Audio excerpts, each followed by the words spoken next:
ब्रह्मदेव पर आक्रमण कर उन्हें आतंकित करने का दुस्साहस कैसे किया तुम दोनों ने?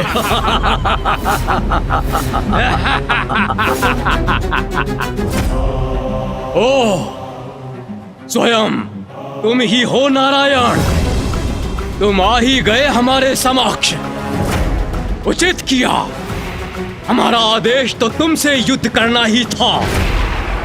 सर्वथा उचित है ये। उस वृद्ध देवता से तो हम बाद में निपट लेंगे। सर्वप्रथम तुम्हें ही नष्ट करते हैं। तुम्हें ही नष्ट करते हैं। ही नष्ट करते हैं।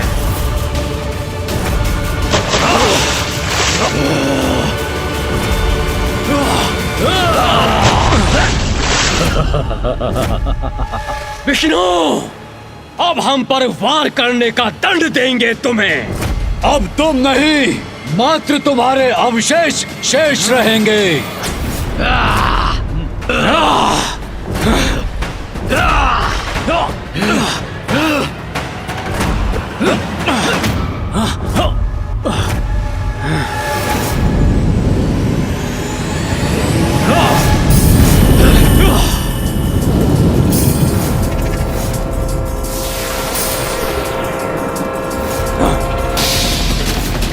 इन दोनों दुष्टों ने तो विष्णुदेव पर आक्रमण कर दिया।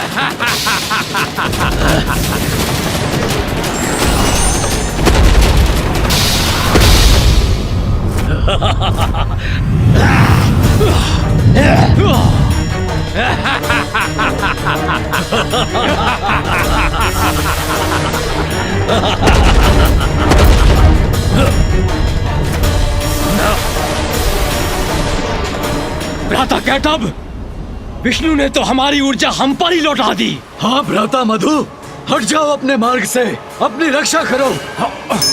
ये ऊर्जा तो मुझ तक पहुंचने ही वाली है, किंतु मैं रोक दूंगा इसे।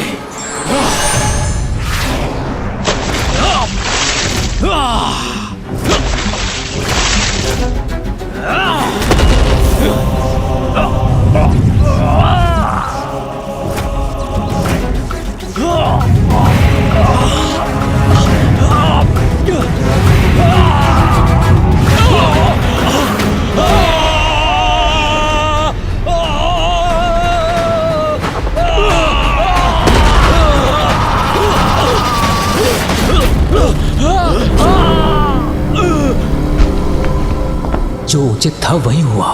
ये दोनों दुष्ट असुर नष्ट हो गए। धन्यवाद नारायण। इन असुरों के साथ इनके आतंक का भी अंत हुआ। अब ब्रह्मदेव पुनः ध्यान मग्न हो सकते हैं।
ये कैसे संभव है?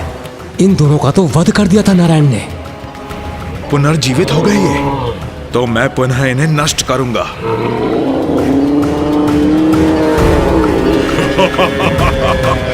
क्या हुआ विष्णुदेव?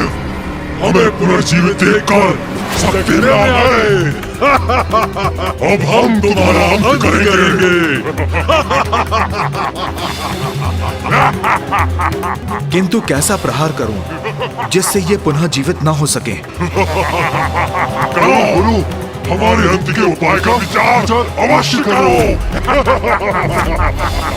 हम पर वार भी करो, किंतु हमारा अंत कदापि नहीं कर सकोगे तुम विष्णुदेव।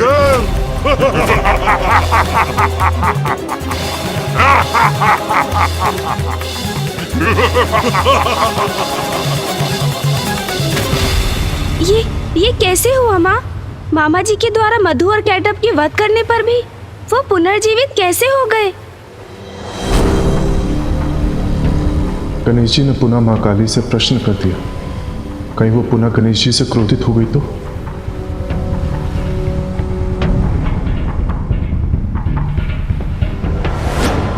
मैल तो आखिर मैल ही होती है, कितनी बार भी हटा दो पुनः एकत्रित हो ही जाती है। नारायण के कान के मैल से उत्पन्न हुए ये असुर कोई साधारण असुर नहीं थे, और उनमें प्राण तो मैंने ही फूके थे, तो उनका अंत इतनी सरलता से कैसे हो सकता था? फिर क्या हुआ माता? फिर क्या हुआ? फिर क्या हुआ? ये कैसा प्रश्न है?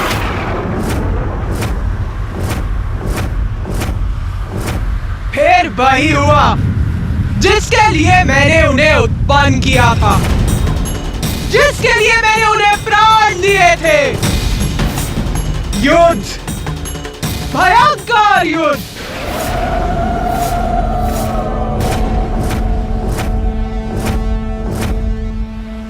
युद्ध हुआ उन दोनों असुरों और मामा श्री हरि नारायण के मध्य।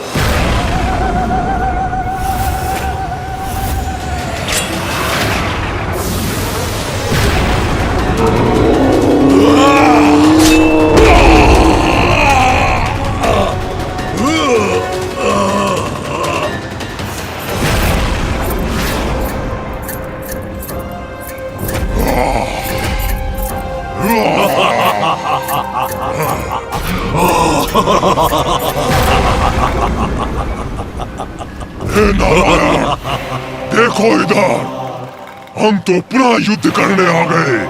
कुछ नहीं, तुम हमारा कुछ नहीं बिगाड़ सकते, अपितु हम तुम्हारा अंत अवश्य करेंगे।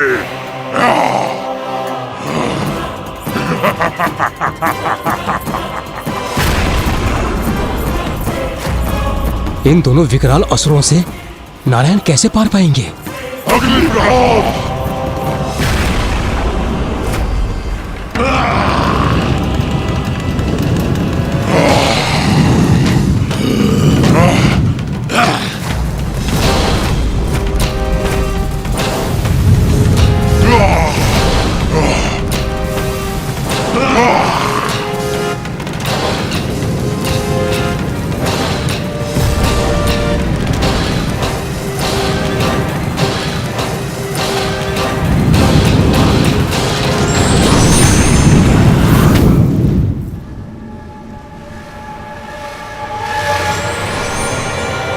कहाँ देख रहे हो तुम दोनों?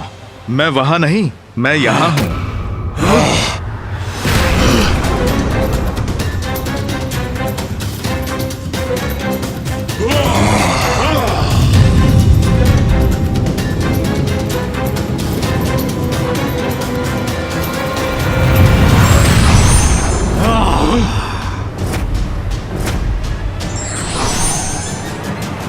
वहां नहीं, यहां।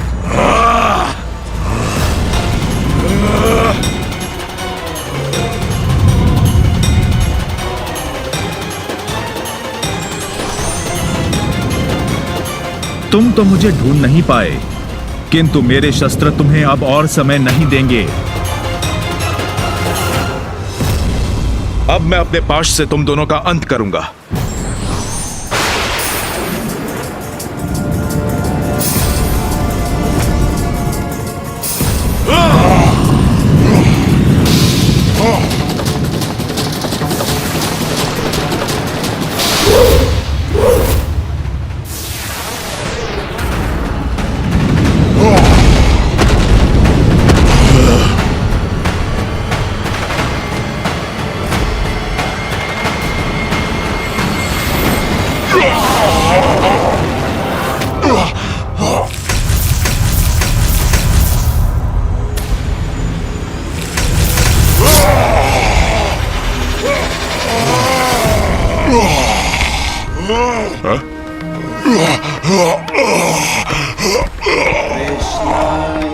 इस बार नारायण के प्रहार ने इतना कष्ट पहुंचाया है इन असुरों को कि कदाचित ये पुनः जीवित नहीं हो सकेंगे। तुम्हारी दुष्टता का ऐसा ही अंत होना था।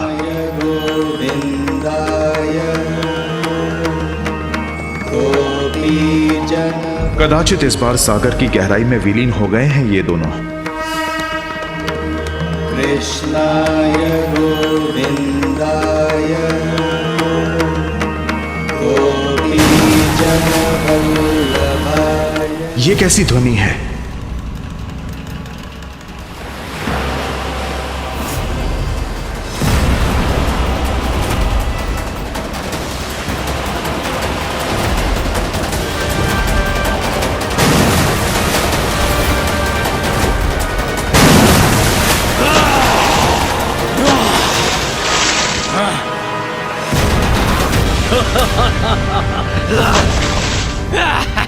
कहाँ जा रहे हो विष्णु? हम तो अब भी यही हैं। हमारा युद्ध अभी समाप्त नहीं हुआ है।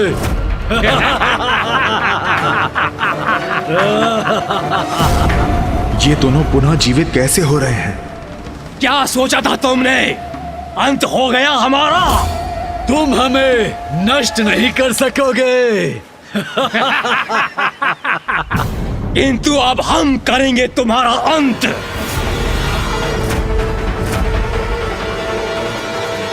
फिर वो युद्ध सहस्त्रों दिव्य वर्षों तक चलता रहा, कभी जल पर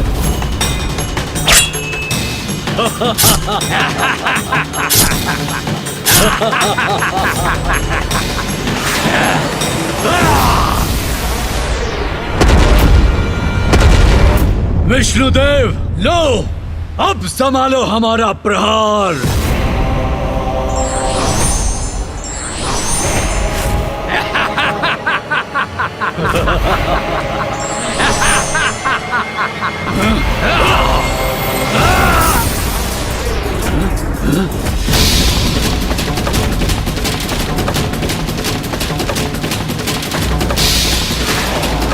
अरे ये कैसी ऊर्जा है? इससे भी अपना बचाव करना होगा हमें।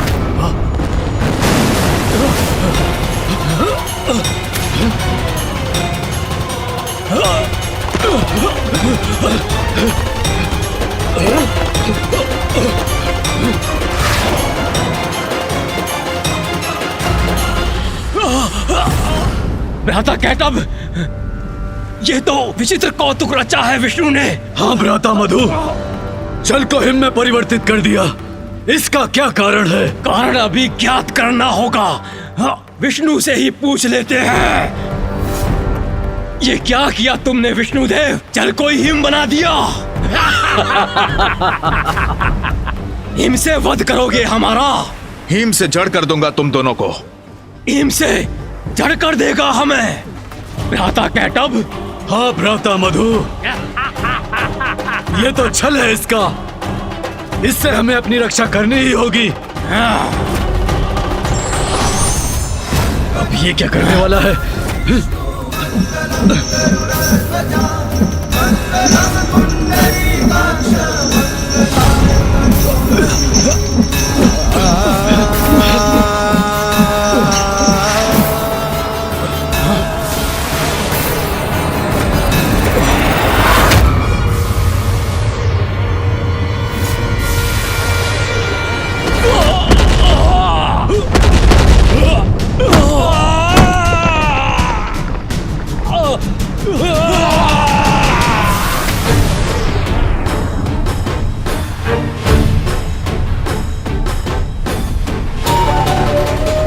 अब कदाचित पुनः गतिशील नहीं हो सकेंगे ये असुर।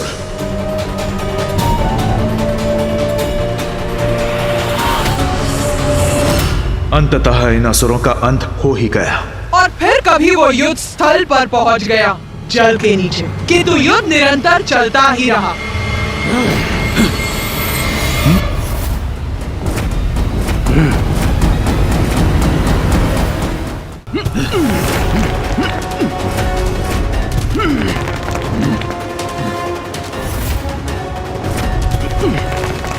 इस हिम से मुक्त होना होगा।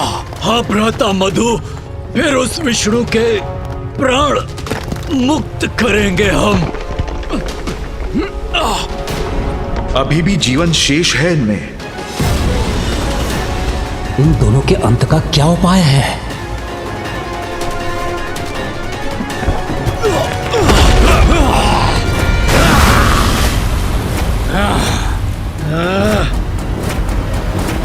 उत्तम क्रीड़ा थी ये विष्णुदेव, हमें आनंद आया। किंतु ये क्रीड़ा तो तुम्हारे अंत के साथ ही समाप्त होगी।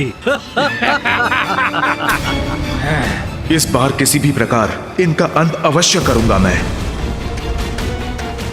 विष्णुदेव, अभी तक तो इस वृद्ध ब्रह्मदेव के सिंहासन पर हमारी दृष्टि थी, किंतु अब हमें तुम्हारा आसन भी मोहित कर रहा है। यह अनेक शीश वाला जीव जिस पर स्थित होकर तुम हम पर वार कर रहे हो, तुम्हें पराजित कर मैं तुम्हारे इस आसन पर अवश्य स्थित होऊंगा।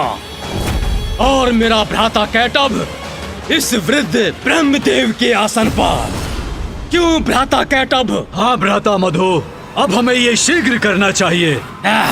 इनका दुस्साहस अब सभी सीमाएं लांघ चुका है। अब इनसे निर्णायक युद्ध करना होगा मुझे।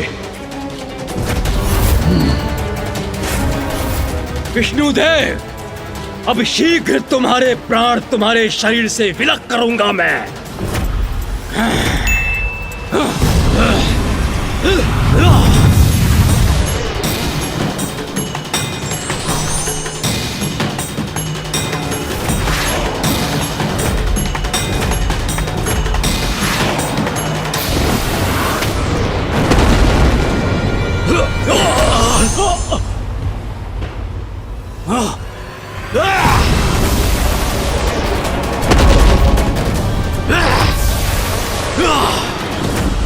ए विष्णु के आसन, अपने शीश झुकाओ हमारे समक्ष।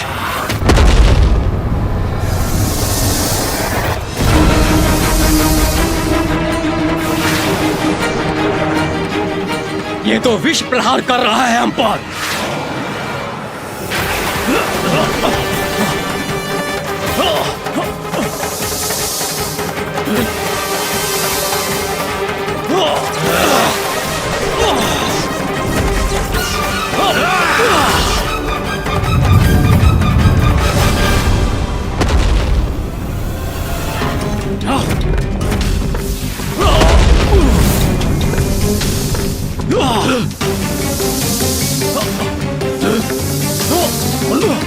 इतने प्रचंड प्रहारों के पश्चात भी ये दोनों जीवित कैसे हैं?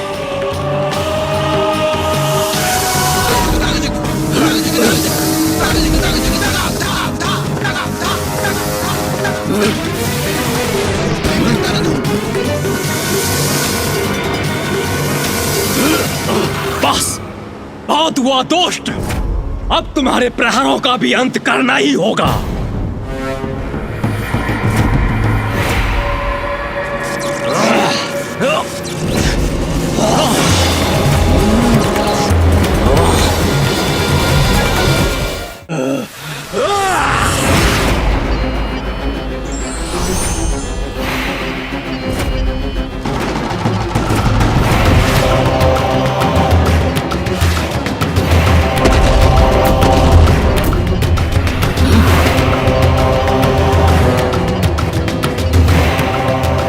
इसी प्रकार नारायण और मधु और कैटभ के मध्य भयंकर युद्ध चलता रहा। नारायण ने उन दोनों असुरों का सहस्त्र बार वध किया और उतनी ही बार वो न केवल पुनर्जीवित हुए, अपितु और शक्तिशाली और विशाल, गतिशील और दुष्टता से परिपूर्ण होकर पुनः युद्ध करने पहुंच गए।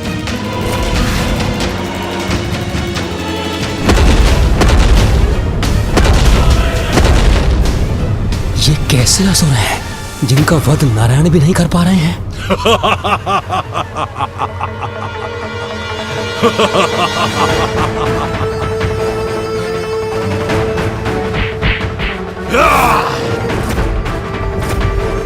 बस, बहुत हो गया। माता का आदेश था कि तुमसे युद्ध करना है। हो गया युद्ध, अब सर्वनाश होगा तुम्हारा। माता का आदेश था, नारायण से युद्ध करना था इन्हें।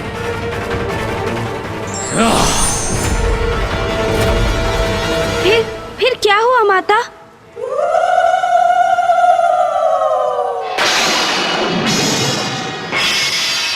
वही हुआ जो श्री महाकाली की इच्छा थी, जो मेरी इच्छा थी। क्या इच्छा थी माँ आपकी? तमसो मां ज्योतिर्गमय, अंधेरे पर प्रकाश की विजय अवश्य होती, किंतु प्रयास करते रहने और उचित समय आने पर न पूर्व न उसके पश्चात इसका प्रभाव हमेशा सृष्टि पर पड़ता है, जिसका परिणाम हमेशा सकारात्मक होता है। फिर क्या हुआ माता? वही हुआ जो श्री महाकाली की इच्छा थी, जो मेरी इच्छा थी।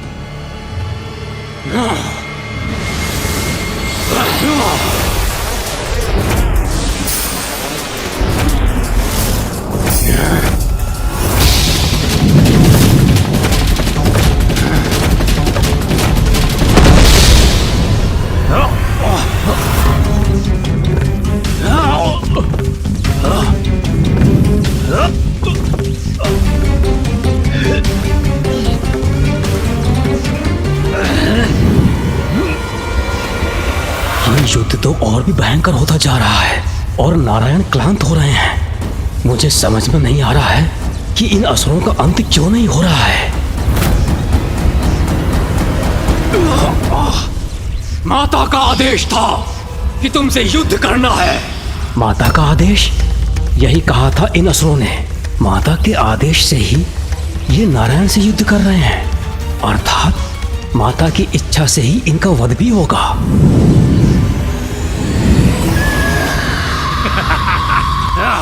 उसी एक पल में अचानक से ब्रह्मदेव के ज्ञान चक्षु खुल गए और वो समझ गए कि जो भी हो रहा है मेरी ही इच्छा से हो रहा है। इस घटनाक्रम के स्रोत में मैं ही हूँ।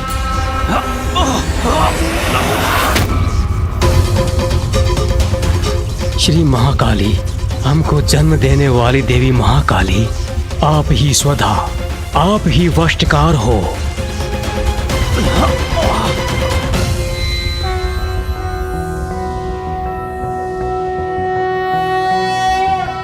त्वं स्वाहा त्वं स्वधा त्वं हि वषट्कारः स्वरात्मिका सुधा त्वं क्षरे नित्ये त्रिधा मात्रात्मिका स्थिता अर्धमात्रा स्थिता नित्यायानुच्चार्या विशेषतः त्वमेव संध्या सावित्री त्वं देवी जननी परा त्वयैतद्धार्यते विश्वं त्वयैतत्सृज्यते जगत् त्वयैतत्पाल्यते देवी त्वमत्स्यन्ते च सर्वदा विसृष्टो सृष्टिरूपा त्वं स्थितिरूपा च पालने तथा संहतिरूपान्ते जगतोऽस्य जगन्मये महाविद्या महामाया महामेधा महास्मृतिर् महामोहा च भवति महादेवी महासुरी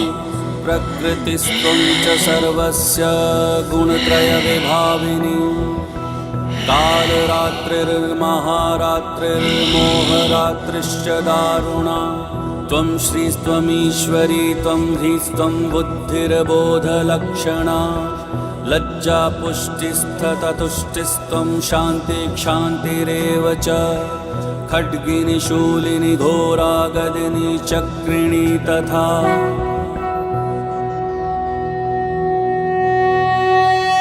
स्वर भी आपका ही स्वरूप है। आप ही जीवन दायिनी सुधा हो।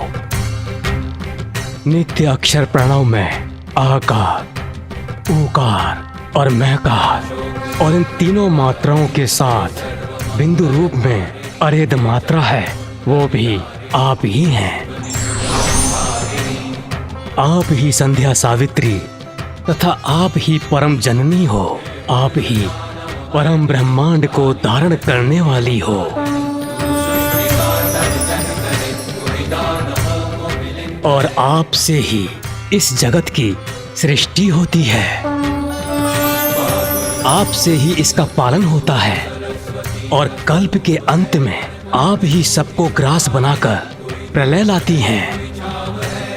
जगत की उत्पत्ति के समय आप सृष्टि रूपा हो, पालन के समय आप स्थिति रूपा हो और प्रलय के समय संहार रूपा भी आप ही हो।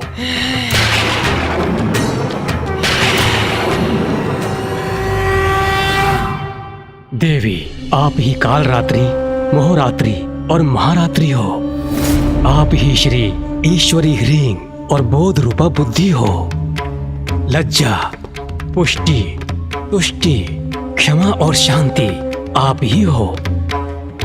संसार में जो कुछ भी है और उनकी जो भी शक्ति है सब आप ही हो माता। मैं तुच्छ आपकी क्या स्तुति कर सकता हूँ। आपने ही मुझे और नारायण को हमारा अस्तित्व प्रदान किया, फिर मुझ में इतना सामर्थ्य कहाँ जो मैं आपकी स्तुति कर सकूं। हे देवी, आप तो अपने उदार प्रभावों से ही प्रशंसित हो। रक्षा करो माता, रक्षा करो माता। माता रक्षा करो इन दोनों असुरों मधु और कैटभ, जिनका जन्म आपकी ही शक्ति से हुआ है। इन्हें मोह में डालकर नारायण के द्वारा इनके वध का उपाय करो माता।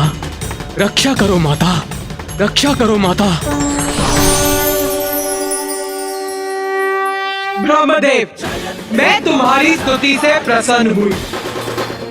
चिंता मत करो, माँ सदैव अपनी संतानों की रक्षा के लिए तत्पर रहती। मैं ही महामाया हूँ और अपने महामाया स्वरूप में मैंने जो आरंभ किया था मैं ही उसे संपन्न करूंगी। तुम हमें नहीं रोक सकते विष्णुदेव। हम विजयी होकर रहेंगे। पुत्र मधु, पुत्र कैटभ। माता,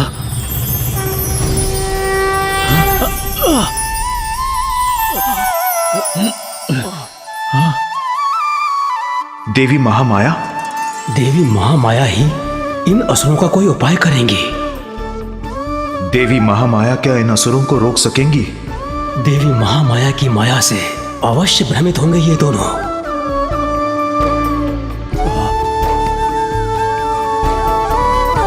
प्रणाम माता।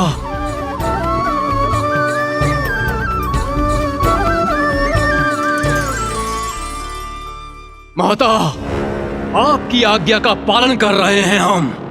विष्णु देव से युद्ध कर रहे हैं और विजय की ओर अग्रसर हैं। पुत्रों, इसमें कोई संदेह नहीं कि तुम दोनों बड़ी तत्परता और कुशलता से युद्ध कर रहे हो। किंतु युद्ध में विरोधी योद्धा का सम्मान भी एक योद्धा का धर्म होता है। विरोधी अर्थात अपने शत्रु का सम्मान।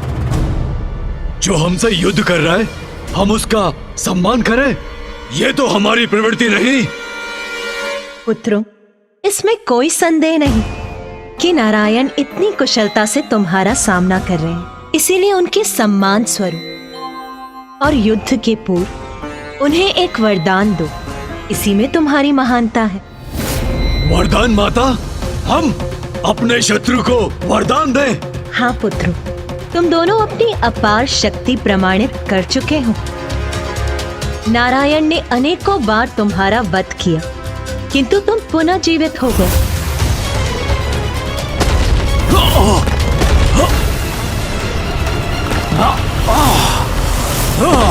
इसलिए उन्हें वरदान देने से तुम्हारी शक्ति क्षीण नहीं पड़ेगी, किंतु तुम ये सिद्ध करोगे कि शक्तिशाली होने के साथ साथ तुम कितने उदार भी हो, और उदारता तो महानता का ही लक्षण है। जैसी आपकी आज्ञा माता।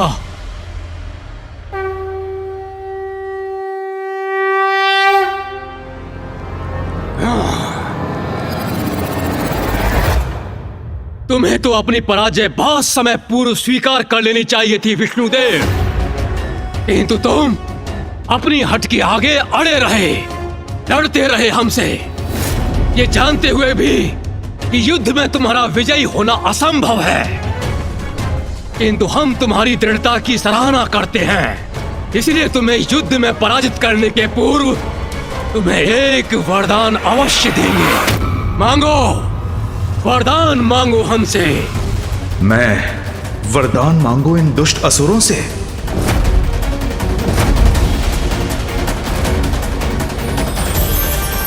मैं समझ गया, ये आपकी ही लीला है देवी। वही होगा जो आपकी इच्छा है।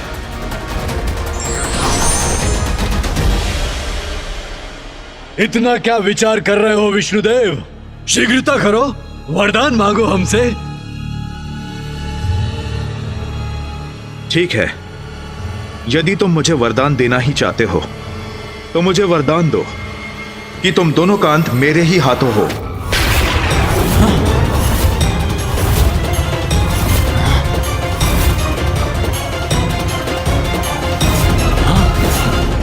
हमारा अंत हो इसके हाथों? हम तो इसका अंत करेंगे, फिर ये हमारा अंत कैसे कर सकता है? राता कैटअप, ये कैसा वरदान मांग लिया विष्णु ने?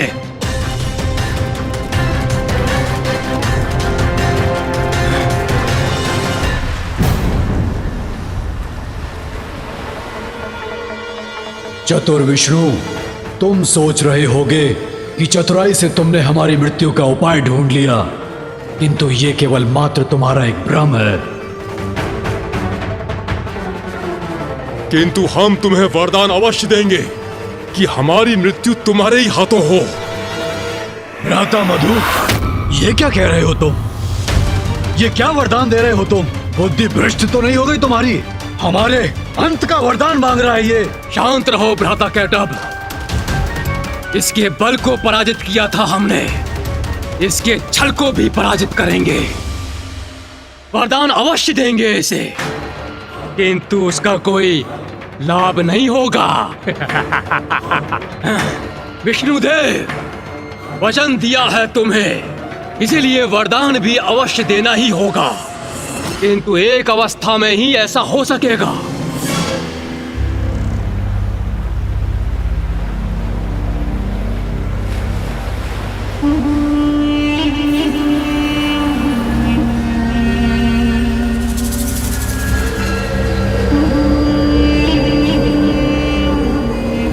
हम तुम्हें वरदान देते हैं कि हमारा वध तुम्हारे हाथों होगा, किंतु तुम जल में हमारा वध नहीं कर सकोगे। जल में हमारा वध नहीं कर सकोगे। जल में हमारा वध नहीं कर सकोगे।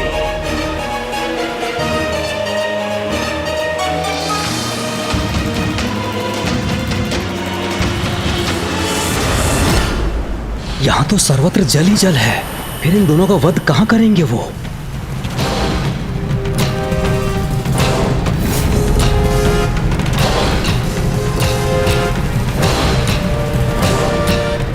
बताओ, स्वीकार है हमारी चुनौती या फिर भयभीत हो गए?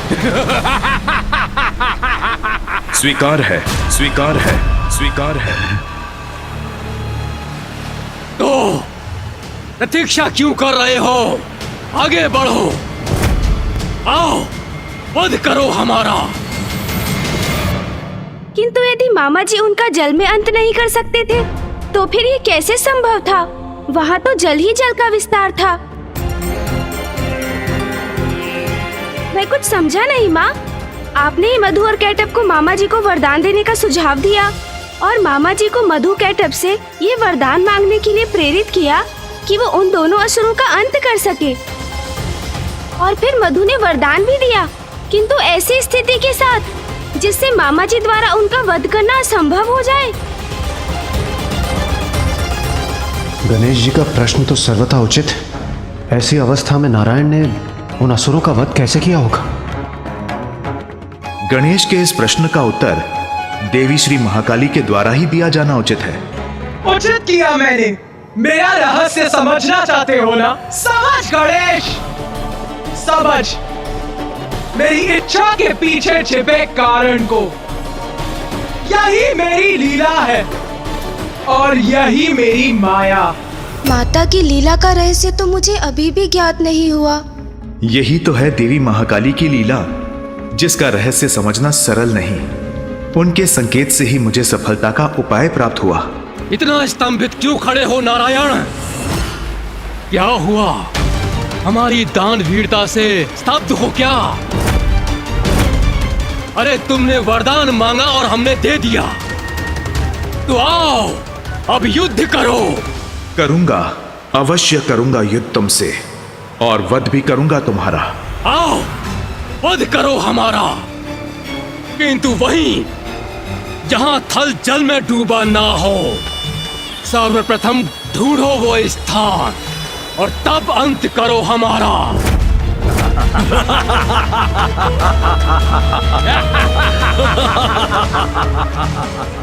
अवश्य अवश्य अवश्य, तुम्हारी ये मनोकामना मैं अवश्य पूर्ण करूंगा।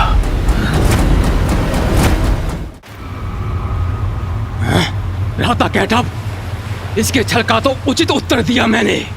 फिर क्या कारण है विष्णुदेव के इस विश्वास का कि वो अब भी हमारा वध करने में सक्षम है? ये तो मैं भी नहीं समझ पा रहा हूँ भ्राता।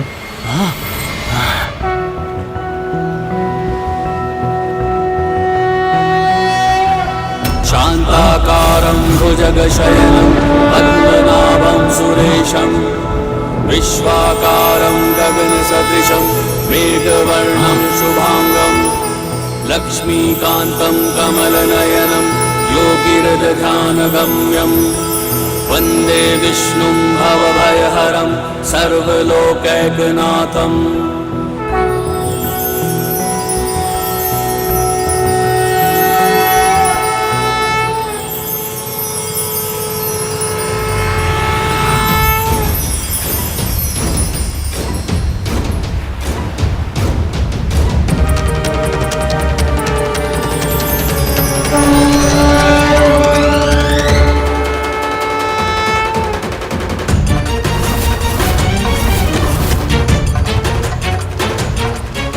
आपके विराट रूप के दर्शन पाकर मैं धन्य हुआ श्री महाविष्णु।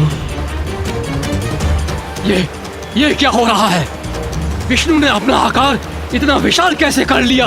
भ्राता मधु, वो तो मुझे भी ज्ञात नहीं, किंतु उचित प्रकार से मैं विष्णु को देख भी नहीं पा रहा हूँ।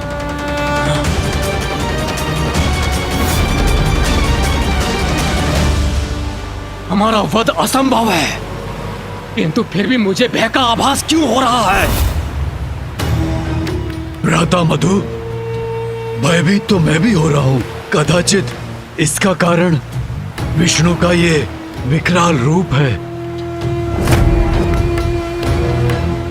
अपने भय को मिटाना होगा हमें, तभी विजयी हो सकेंगे हम।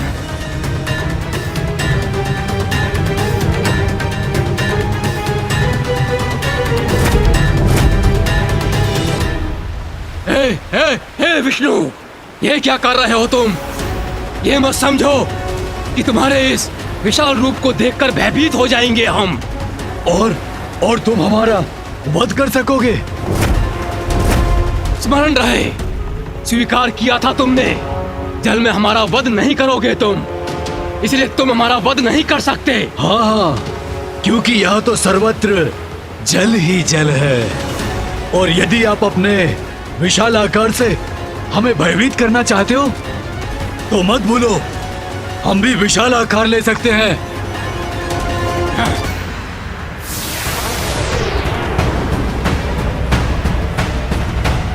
ये देखो। तुम जितना अपना आकार विराट करोगे, तुम्हारा वध करने में मुझे उतनी ही सुविधा होगी। किंतु हां, अपना दिया हुआ वचन भंग नहीं करूंगा।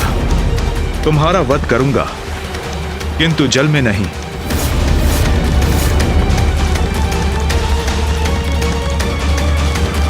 भ्राता कैटअप, हमारे विशाल होने से इसे सुविधा होगी। हाँ भ्राता मधु, हम और विशाल नहीं होंगे। इसकी असुविधा में तो आनंद आएगा ना हमें, और वैसे भी ये अभी भी हमसे विशाल ही है।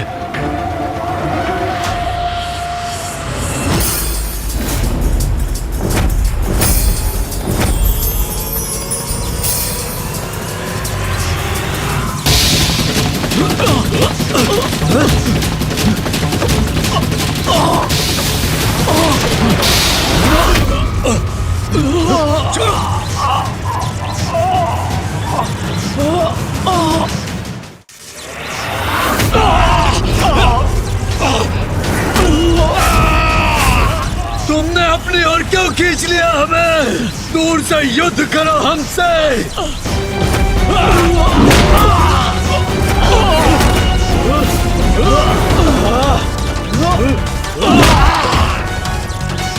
तुम दोनों असुर देवी महामाया की आज्ञा का पालन कर रहे थे ना? तो लो, मैं अब देवी महाकाली की आज्ञा का पालन करूंगा। तुम्हारा वध तो करूंगा, किंतु जल में नहीं।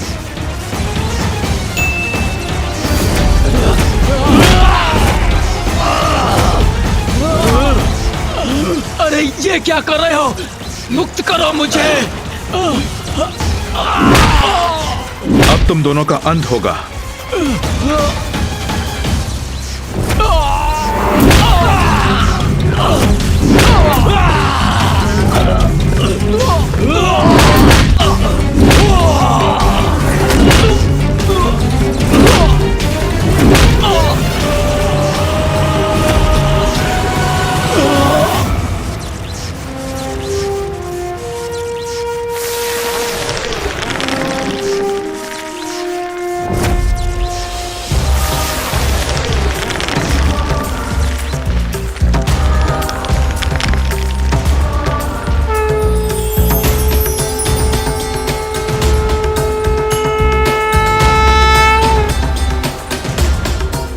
इन असुरों के साथ इनके आतंक का अंत करने के लिए आपको कोटि कोटि धन्यवाद नारायण।